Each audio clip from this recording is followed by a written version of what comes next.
السلام علیکم۔ آج جمعہ ہے، اگست کی 16 تاریخ۔ پاکستان میں اس وقت شام کے 7، بھارت میں 7:30، اور یہاں ہمارے اسٹوڈیوز کی گھڑیوں میں صبح کے 10 بج رہے ہیں۔ وائس آف امریکہ واشنگٹن کی اردو سروس سے میں ہوں خالد حمید، خبروں کے ایک بلیٹن کے ساتھ۔ پاکستان کی وزیر مملکت برائے انفارمیشن ٹیکنالوجی شیزا فاطمہ خواجہ نے فائر وال کی تنصیب کا دفاع کرتے ہوئے کہا ہے کہ سائبر حملوں سے بچنے کے لیے پاکستان انٹرنیٹ سسٹم کو اپ گریڈ کر رہا ہے۔ وہ سینٹ کی information technology and communication committee کے اجلاس کے بعد صحافیوں سے گفتگو کر رہی تھیں۔ پاکستان میں گزشتہ چند روز سے انٹرنیٹ سروس سست روی کا شکار ہے، جس کے باعث آن لائن کاروبار سے منسلک افراد کے ساتھ ساتھ گھریلو صارفین بھی انٹرنیٹ کی شکایت کر رہے ہیں۔ انٹرنیٹ اسپیڈ اور مختلف سوشل میڈیا سائٹس کے کام نہ کرنے کی وجہ سے ای کامرس اور دیگر شعبے بھی شدید مشکلات کا شکار ہیں۔ لاہور ہائی کورٹ نے کامیڈین اور یوٹیوبر اون کھوسہ کی بازیابی کا حکم دیا ہے۔ یوٹیوبر نے یوم آزادی پر ایک ویڈیو بلبل پاکستان ریلیز کی تھی جو سوشل میڈیا پر وائرل ہوئی تھی۔ اون کھوسہ کی اہلیہ کے مطابق ان کے شوہر کو نامعلوم افراد نے گھر سے اغوا کیا تھا۔ ہائی کورٹ کے جسٹس شہباز رضوی نے جمعے کو یوٹیوبر کی اہلیہ بینش کی درخواست پر سماعت کی اور سی سی پی او لاہور کو 20 اگست تک مغوی کو بازیاب کروا کر پیش کرنے کا حکم دیا۔ وزیر اعظم نریندر مودی کی جانب سے یوم آزادی خطاب میں مختلف مذاہب کے سول کوڈ کو کمیونل سول کوڈ کہنے پر ایک تنازع پیدا ہو گیا ہے۔ جہاں حزب اختلاف اور مسلم تنظیموں نے وزیر اعظم کے بیان کو تفریق آمیز قرار دیا ہے اور مذمت کی ہے، وہیں حکمراں جماعت بی جے پی نے بیان کا دفاع کیا ہے۔ جماعت اسلامی ہند سمیت کئی مسلم تنظیموں اور جماعتوں نے بھی وزیر اعظم کے بیان پر تنقید کی ہے اور اسے مذہب کے نام پر عوام کو تقسیم کرنے والا قرار دیا ہے۔ یونیفارم سول کوڈ کا مطلب ہے شادی، طلاق، وراثت اور دیگر مذہبی معاملات میں پورے ملک میں یکساں قانون نافذ ہو جس پر تمام مذاہب کے لوگ عمل کریں۔ بھارت کے الیکشن کمیشن نے جموں و کشمیر اور ہریانہ میں اسمبلی انتخابات کی تاریخ کا اعلان کر دیا ہے۔ جموں و کشمیر میں انتخابات 3 مراحل میں ہوں گے۔ جمعے کو chief election commissioner Rajiv Kumar نے میڈیا کو بریفنگ دیتے ہوئے بتایا کہ جموں و کشمیر میں الیکشن کا پہلا مرحلہ 18 ستمبر کو ہوگا، دوسرے مرحلے میں 25 ستمبر جبکہ تیسرے مرحلے میں 1 اکتوبر کو پولنگ ہوگی۔ ووٹوں کی گنتی 4 اکتوبر کو کی جائے گی۔ جموں و کشمیر میں 10 سال بعد اسمبلی انتخابات ہو رہے ہیں اور چیف الیکشن کمشنر نے امید ظاہر کی ہے کہ نوجوان اور خواتین اس میں بڑھ چڑھ کر حصہ لیں گی۔ افغانستان سیکیورٹی واچ ایک آن لائن تنظیم نے اپنی ایک رپورٹ میں افغانستان میں گزشتہ 3 سالوں کے دوران داعش خراسان کی کارروائیوں کے بارے میں رپورٹ جاری کی ہے اور کہا ہے کہ 15 اگست سن 2021 کے بعد سے اس گروپ نے 62 دہشت گرد حملے کیے ہیں، جن میں 857 افراد ہلاک ہوئے اور 1575 زخمی ہوئے۔ طالبان کی طرف سے داعش خراسان کے تقریباً 3000 ارکان اور ان کے خاندانوں کی جیلوں سے رہائی کے بعد گروپ نے اپنی دوبارہ تشکیل کی اور افغانستان اور وسیع خطے کے لیے ایک اہم خطرہ بن کر ابھرا ہے۔ اس سال گروپ نے افغان سرزمین سے تاجکستان اور ازبکستان پر 2 راکٹ حملوں کی ذمہ داری بھی قبول کی ہے۔ بنگلہ دیش کے سابق وزیر اعظم شیخ حسینہ کو حکومت سے بے دخل کرنے والے طلباء مظاہرین نے فوری انتخابات کے انعقاد کا ملک کی دونوں بڑی سیاسی جماعتوں کا مطالبہ مسترد کر دیا ہے۔ خبر رساں ادارے رائٹرز کے مطابق بنگلہ دیش میں طلباء کی تحریک کو جنریشن زی کے انقلاب کے طور پر دیکھا جا رہا ہے اور اب تحریک کے رہنما ملک میں اصلاحات کے لیے اپنی سیاسی جماعت بنانے پر غور کر رہے ہیں۔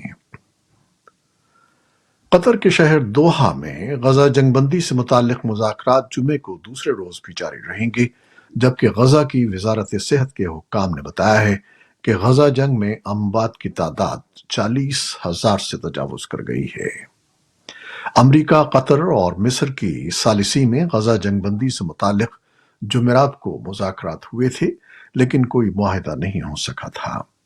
حماس کے سیاسی ونگ کے رکن حسام بدران نے ٹیلی گرام پر جاری ایک بیان میں کہا ہے کہ حماس کا کوئی بھی نمائندہ جمعرات کو ہونے والے مذاکرات میں شریک نہیں تھا۔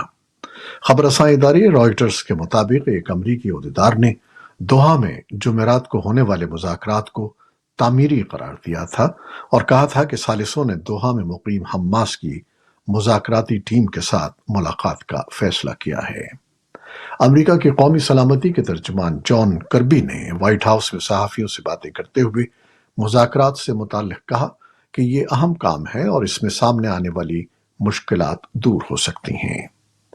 ایک جانب دوحہ میں جنگ بندی مذاکرات جاری ہیں تو دوسری اسرائیل نے جمعرات کی شب شمالی غزہ کے جبالیہ کے علاقے میں ایک گھر پر فضائی حملہ کیا، جس کے نتیجے میں 6 افراد جاں بحق ہو گئے۔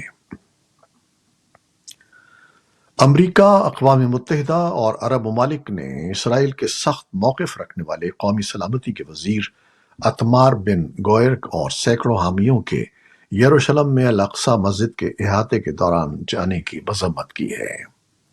امریکی محکمہ خارجہ کے ترجمان ویدانت پٹیل نے کہا کہ امریکہ یروشلم کے مقدس مقامات کے تاریخی تحفظ کو برقرار رکھنے کے موقف پر سختی سے قائم ہے۔ انہوں نے مزید کہا کہ یہ کارروائی نہ صرف ناقابل قبول ہے، بلکہ یہ ایسے میں ہمارے راستے میں رکاوٹیں پیدا کر رہی ہے جو ہمارے خیال میں جنگ بندی کے معاہدے کو حتمی شکل دلوانے کی ہماری کوششوں کے لیے ایک اہم وقت ہے۔ گزشتہ ماہ اتمار بن گوئر نے اعلان کیا تھا کہ وہ سمجھتے ہیں کہ اب ٹیمپل باؤنٹ میں یہودیوں کو عبادت کرنے کی اجازت دی جانی چاہیے۔ فوری طور پر ان کی سرزنش کرتے ہوئے کہا کہ صورتحال میں کوئی تبدیلی نہیں آئی ہے۔ ترکیہ کے وزیر خان فیدان نے جمعرات کو انقرہ میں 2 روزہ اعلیٰ سطحی سیکیورٹی مذاکرات کے بعد کہا ہے کہ ترکیہ اور عراق نے فوجی، سیکیورٹی اور انسدادی دہشت گردی تعاون کے بارے میں ایک مفاہمت کی یادداشت پر دستخط کیے ہیں۔ ان دونوں پڑوسی ممالک میں حالیہ برسوں میں شمالی عراق کے پہاڑی علاقے میں کلدم کردستان ورکرز پارٹی کے عسکریت پسندوں کے خلاف انقرہ کی سرحد پار فوجی کارروائیوں پر آپس میں تنازع رہا ہے۔ عراق ان کارروائیوں کو اپنی خود مختاری کی خلاف ورزی قرار دیتا ہے، جبکہ انقرہ کا استدلال ہے کہ اس کی اپنی سیکیورٹی کے لیے ان اقدامات کی ضرورت ہے۔ یوکرین کی فضائیہ نے جمعے کو کہا کہ یوکرین نے رات کو حملے کے دوران روس کے 5 ڈرونز کو مار گرایا ہے۔ ٹیلی گرام میسیجنگ ایپ پر فضائیہ کے بیان کے مطابق روسی افواج نے حملے کے دوران 3 بیلسٹک اسکندر ایم میزائلوں کا بھی استعمال کیا۔ کیف اور کیرووہراد علاقے کے گورنروں نے اس حملے کے بعد کسی نقصان یا جانی نقصان کی اطلاع نہیں تھی۔ تھائی لینڈ کی نئی وزیر اعظم پیٹنگٹن شیناوترا نے جمعے کو کہا کہ مملکت کی کم عمر ترین وزیر اعظم بننا ان کے لیے بڑا احساس ہے۔ انہوں نے قانون سازوں کے ووٹ حاصل کرنے کے بعد اپنے خطاب میں امید ظاہر کی کہ وہ لوگوں کا اعتماد بحال کر سکیں گی، ان کا معیار زندگی بہتر بنائیں گی اور تمام تھائی باشندوں کو بااختیار بنائیں گی۔ پاکستان کے صوبہ خیبر پختونخوا میں محکمہ صحت نے متحدہ عرب امارات سے آنے والے 2 مسافروں میں منکی پاکس کی تصدیق کی ہے۔ عالمی ادارہ صحت نے ایک روز قبل ہی منکی پاکس یا ایم پاکس کو عالمی ایمرجنسی قرار دیا تھا۔ خبر رساں ادارے رائٹرز کے مطابق محکمہ صحت خیبر پختونخوا کے ڈائریکٹر جنرل سالم خان نے بتایا کہ یو اے ای سے آنے والے 3 مسافروں میں سے 2 میں منکی پاکس کی تشخیص ہوئی ہے، جبکہ تیسرے مشتبہ مریض میں مرض کی تشخیص کے لیے سیمپل نیشنل ہیلتھ انسٹیٹیوٹ اسلام آباد روانہ کر دیے گئے ہیں۔ اور اب ایک اعلان۔ وائس آف امریکہ اب واٹس ایپ چینل پر بھی دیکھا جا سکتا ہے۔ دلچسپ خبریں، تجزیے، تبصرے اور ویڈیوز دیکھنے کے لیے واٹس ایپ پر VOA اردو کے اس چینل کو فالو کیجیے۔ واٹس ایپ چینل کا لنک ہمارے فیس بک پیج پر بھی موجود ہے۔ یہ تھی وہ خبریں جو فیس بک لائیو پر ہم نے آپ کے لیے پیش کی۔ ہماری ویب سائٹ، یوٹیوب اور پوڈ کاسٹ پر یہ بلیٹن آپ کے لیے پوسٹ کر دیا جاتا ہے۔ آپ ہمارے بلیٹن کو شیئر کرتے ہیں اور اپنے کمنٹس میں اپنی محبتوں کا اظہار کرتے ہیں، جس کے لیے ہم آپ کے بے حد ممنون ہیں۔ اپنی ان محبتوں کو جاری رکھیے گا۔ نیوز پروڈیوسر عائزہ عرفان اور نیوز ایڈیٹر بہجت جیلانی کے ساتھ خالد حمید کو اب اجازت دیجیے گا۔ اللہ حافظ۔